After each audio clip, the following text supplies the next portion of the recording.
ख्वाब टूटे हैं मगर हौसले जिंदा हैं।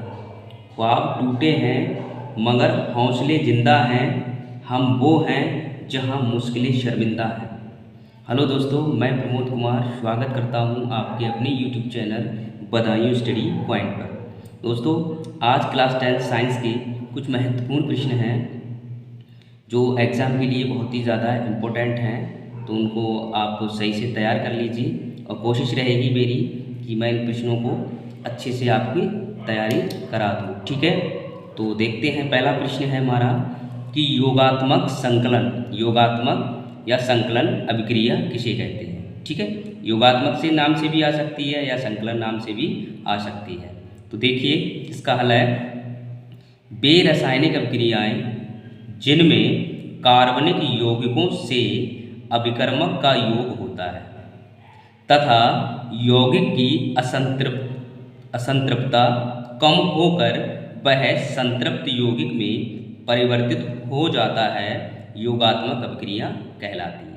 ठीक है, देखिए फिर एक बार रिपीट करता हूँ कि वे रासायनिक अभिक्रियाएं जिनमें कार्बनिक यौगिकों से अभिकर्मक का योग होता है। ये याद रखना कि वे रासायनिक अभिक्रियाएं जिनमें कार्बनिक यौगिकों से अभिकर्मक का योग होता है तथा यौगिक की असंतृप्तता कम होकर वह संतृप्त यौगिक में परिवर्तित हो जाता है, योगात्मक अभिक्रिया कहलाती है। ठीक है, इसमें दो चीज़ें बड़ा इम्पोर्टेंट है, जिसको इस डेफिनेशन को याद करना है तो दो चीज़ों पे बड़ा ध्यान देना होगा। पहला, ये क्या करता है कि अभिकर्मक का योग होता है। इसमें क्या का होता है, योग होता है अभिकर्मक का। ठीक है, और ये क्या करता है, असंतृप्त यौगिक जो होता है वो असंतृप्त, जिसकी असंतृप्तता क्या होती है, कम हो जाती है, जिसकी वजह से वो संतृप्त यौगिक में परिवर्तित हो जाता है। ठीक है, और जो क्रिया होती है उसी को हम योगात्मक अभिक्रिया कहते हैं। ठीक है, तो इसमें एग्जाम्पल दे रखा है एथिलीन का CH2, क्योंकि एथिलीन क्या है, इसमें डबल बॉन्ड होता है CH2 डबल बॉन्ड CH2, इसकी क्रिया कराते हैं ब्रोमीन से। ठीक है, तो एक ब्रोमीन का अणु इस CH2 के साथ क्रिया करेगा और दूसरा ब्रोमीन का इसके साथ जुड़ जाएगा। ठीक है, और हमारा बनाएगा एथिलीन डाइब्रोमाइड। ओके, तो आशा करता हूँ ये क्वेश्चन आपको सही से समझ में आ गया होगा। ठीक है, और इसको सही से तैयार कर लीजिए। ठीक है, नेक्स्ट क्वेश्चन है हमारा, क्वेश्चन नंबर 2 है अलैंगिक तथा लैंगिक जनन में क्या अंतर है। ठीक है, तो देखिए इधर हमने अलैंगिक जनन लिख लिया है, जनक, और इधर लैंगिक जनन। ठीक है, तो इसमें देखिए अलैंगिक जनन में इसमें क्या होता है, एक ही जनक द्वारा संतान की उत्पत्ति होती है। हमेशा याद रखना, अलैंगिक जनन में एक ही जनक द्वारा, ठीक है, संतान की उत्पत्ति होती है। ठीक है, इसमें क्या होता है, लैंगिक जनन में संतान की उत्पत्ति के लिए प्रायः 2 जनकों का होना आवश्यक है। इसमें क्या है, 2 जनकों का होना आवश्यक है संतान उत्पत्ति के लिए। ठीक है, इसमें क्या होता है, समसूत्री कोश का विभाजन होता है। अलैंगिक जनन में क्या होता है, समसूत्री कोश का विभाजन होता है, और लैंगिक जनन में अर्धसूत्री विभाजन द्वारा युग्मक बनते हैं। ठीक है, युग्मक बनते हैं, निषेचन के पश्चात समसूत्री विभाजन होता है। ठीक है, हमेशा याद रखना, इसमें समसूत्री कोश का विभाजन होता है, इसमें अर्धसूत्री विभाजन द्वारा युग्मक बनते हैं। ठीक है, उसके बाद क्या होता है, निषेचन के पश्चात समसूत्री विभाजन होता है। इसमें क्या है, निषेचन नहीं होता है।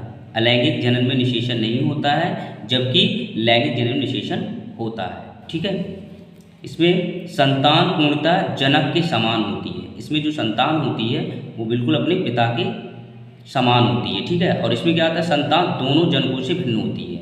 ठीक है, तो लैंगिक जनन में क्या होता है कि संतान जो होती है वो दोनों जनकों से क्या होती है, भिन्न होती है। ओके, तो ये आप अच्छे से तैयार कर लीजिए और मैं आशा करता हूँ ये भी क्वेश्चन आपको सही से समझ में आ गया होगा। ठीक है, अगला क्वेश्चन है, क्वेश्चन नंबर 3 है कि सिमिट अभिक्रिया पर संक्षिप्त टिप्पणी लिखिए। सिमिट अभिक्रिया इज मोस्ट इम्पोर्टेंट अभिक्रिया, इसको आप सही से तैयार कर लीजिए। तो इसमें देखिए इसकी डेफिनेशन है कि वह अभिक्रिया जिसमें कार्बोक्सिलिक अम्ल, देखिए इसमें कार्बोनिक समूह दे रखा है COOH, हमारा ग्रुप दे रखा है COOH। ठीक है, तो वही है कि वह अभिक्रिया जिसमें कार्बोक्सिलिक अम्ल हाइड्रोजोइक अम्ल N3H या हाइड्रोजोइक अम्ल का सूत्र होता है के साथ सांद्र सल्फ्यूरिक अम्ल की उपस्थिति में अभिक्रिया करके प्राथमिक एमीन बनाते हैं, श्मिट अभिक्रिया कहलाती है। इसमें याद रखना है, रिएक्शन से भी आप कर सकते हो कि वह अभिक्रिया जिसमें कार्बोजिलिक यानी COOH क्या होता है, कार्बोजिलिक हमारा समूह होता है, कि वह अभिक्रिया जिसमें कार्बोजिलिक अम्ल हाइड्रोजोइक अम्ल, ये क्या है हमारा हाइड्रोजिक अम्ल है, के साथ सांद्र सल्फ्यूरिक अम्ल की उपस्थिति में क्रिया करके क्या बनाता है, प्राथमिक एमीन बनाता है, तो इसे श्मिट अभिक्रिया कहते हैं। ठीक है, आप इस रिएक्शन को याद कर लीजिए, इस रिएक्शन से आप डेफिनेशन को लिख सकते हो। ठीक है, एक बार और रिपीट करता हूँ कि वह अभिक्रिया जिसमें कार्बोजिलिक अम्ल हाइड्रोजोइक अम्ल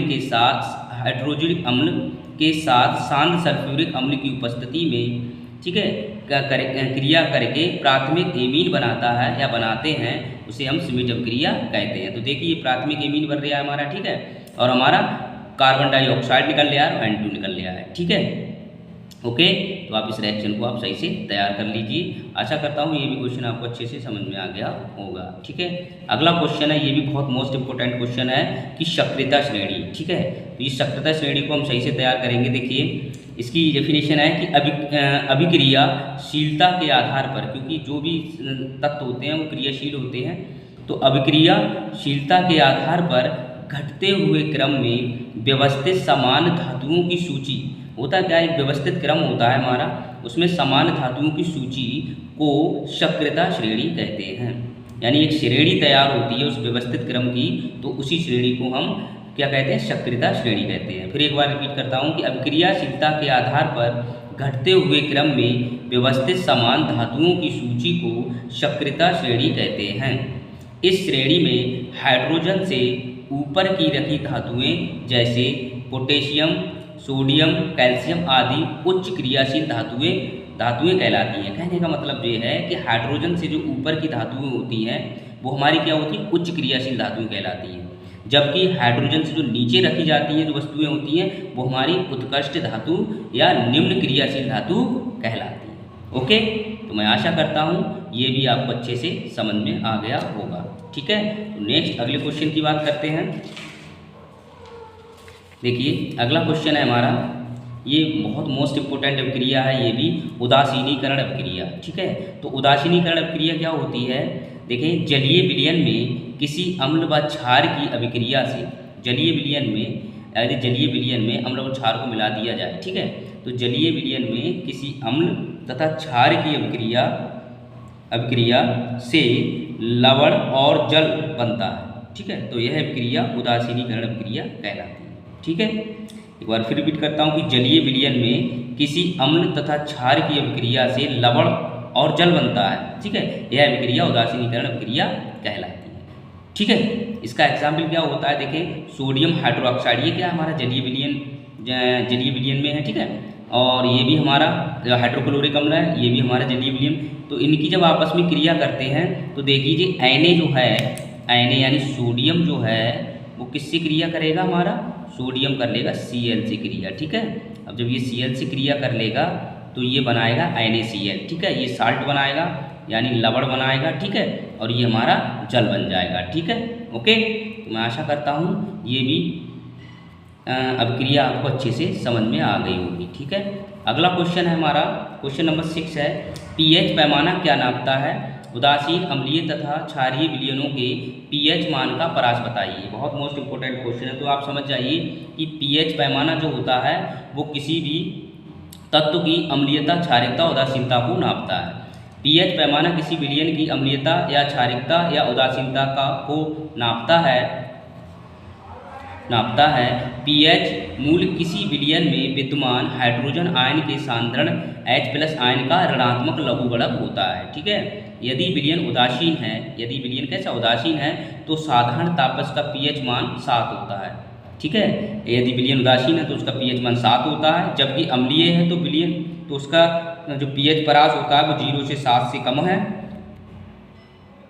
ठीक है, और क्षारीय विलयन है, क्षारीय विलयन के pH मान का परास 7 से ऊपर यानी 14 तक होता है। ठीक है, तो आशा करता हूँ ये भी आपको क्वेश्चन अच्छे से समझ में आ गया होगा।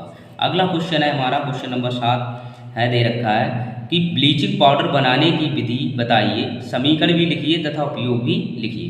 तो पहला आप समझ लीजिए कि जो हमारा ब्लीचिंग पाउडर होता है उसका जो रासायनिक सूत्र होता है वो कैल्शियम ऑक्सीक्लोराइड होता है। क्या होता है? Calcium oxychloride. इसका अणुसूत्र जो होता है वो CaOCl2 होता है, CaOCl2। समझ में आया? रासायनिक नाम कैल्शियम ऑक्सीक्लोराइड, अणुसूत्र CaOCl2। ओके। बनाने की विधि देखिए, इसे बनाते कैसे हैं। तो ब्लीचिंग पाउडर को शुष्क बुझे हुए चूने पर क्लोरीन गैस की क्रिया द्वारा बनाया जाता है। तो आप जानते होंगे कि जो शुष्क बुझा हुआ चूना होता है उसका हमारा सूत्र होता है CaOH का होल ट्वाइस, जबकि शुष्क चूने का CaO होता है। ठीक है, तो ये शुष्क बुझा हुआ चूना है, CaOH का होल ट्वाइस प्लस Cl2। ठीक है, इसकी हम दोनों की क्रिया जब CaOH का होल ट्वाइस प्लस Cl2 की क्रिया करेंगे तो यहाँ से देखिए CaOCl2 यानी कैल्शियम ऑक्सीक्लोराइड बनेगा हमारा और जल बाहर हो जाएगा। ठीक है, देखिए कैल्शियम दे रखा है, इससे O एक ले लेंगे और यहाँ Cl2 ले लेंगे, यहाँ बचेगा कितना? H2O बचेगा, वो बाहर हो जाएगा। ठीक है, तो ये हमारी रिएक्शन तैयार हो जाएगी, यही इसकी क्रिया विधि है। ठीक है, बनाने की विधि है। ओके। अब रासायनिक गुण में देख लीजिए, पहला रासायनिक गुण है कि जल के साथ गर्म करने पर, तो ब्लीचिंग पाउडर को जल में घोलकर गर्म करने पर क्लोरीन गैस यानी Cl2 निकलती है। ठीक है, देखो गर्म करते हैं, देखिए ये क्या हमारा कैल्शियम ऑक्सीक्लोराइड है, इसकी क्रिया जल के साथ कराएंगे तो देखिए यहाँ पे जो इसकी रिएक्शन रिवर्स हो जाएगी, इसकी बैक हो जाएगी रिएक्शन। ठीक है, तो हमारा ये क्या बनेगा? शुष्क बुझा हुआ चूना बन जाएगा और यहाँ से Cl2 बाहर हो जाएगी। ओके। अगला है ऊष्मा का प्रभाव। गर्म करने पर यह कैल्शियम क्लोराइड तथा ऑक्सीजन में अपघटित हो जाता है। ठीक है, तो देखिए यहाँ पे हमने 2 अणु ले लिए, किसके? कैल्शियम ऑक्सीक्लोराइड के, और इसको हमने गर्म कर दिया। गर्म करने पर क्या हुआ? CaOCl2 अलग हो गया और यहाँ से O2 यानी 2 अणु थे, इसको मैंने अलग कर दिया। तो ये क्या बनेगा? कैल्शियम हमारा क्लोराइड बन गया और ये हमारा क्या बन गया? ऑक्सीजन बन गया। ओके। आगे देखिए, आगे दे रखा है, एक और रह गया है, तीसरा देखिए कि कार्बन डाइऑक्साइड या तनु अम्लों से क्रिया।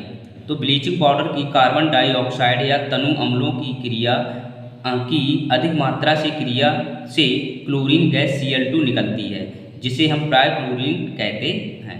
ठीक है, इसमें क्या होता है? देखिए इसमें अम्लों से क्रिया कराएंगे तो कैल्शियम ऑक्सीक्लोराइड की क्रिया कार्बन डाइऑक्साइड से कराएंगे। किससे कराएंगे? कार्बन डाइऑक्साइड से। तो ये हमारा Ca इसके साथ क्रिया करेगा तो कैल्शियम कार्बोनेट बनाएगा और प्लस Cl2 इसको बाहर कर देगा। ठीक है, क्लोरीन गैस बाहर कर देगा। दूसरा कैल्शियम ऑक्सीक्लोराइड की क्रिया H2SO4 अम्ल के साथ कराएंगे, सल्फ्यूरिक अम्ल के साथ, तो CaSO4 से मिल जाएगा जी। Ca देखिए ये Ca किससे मिल जाएगा? SO4 से मिल जाएगा, तो कैल्शियम सल्फेट बन जाएगा और यहाँ से OH2 से मिलेगा तो H2O बन जाएगा और Cl2 बाहर हो जाएगी। ओके, ठीक है। अब इसको उपयोग देख लेते हैं। तो पहला उपयोग ऊन को सिकुड़ने से बचाने के लिए। ठीक है, ऊन को सिकुड़ने से बचाता है ये। नंबर 2 क्लोरोफॉर्म के औद्योगिक निर्माण में, और नंबर तीसरा है चीनी को सफ़ेद करने तथा ऑक्सीकारक के रूप में। ठीक है, तो ये सारे इसके पूरे क्वेश्चन थे जो कंप्लीट हो चुके हैं। तो मैं आशा करता हूँ ये आपको सारे क्वेश्चन समझ में आ गए होंगे। एक बार आप अच्छे से इन्हें प्रैक्टिस कर लें, लिख के देख लें, जिससे ये पूरी तरीके से कंप्लीट हो जाए। तो वीडियो पसंद आया हो तो लाइक करें, शेयर करें और मेरे चैनल को सब्सक्राइब करें। ठीक है, ऑल द बेस्ट।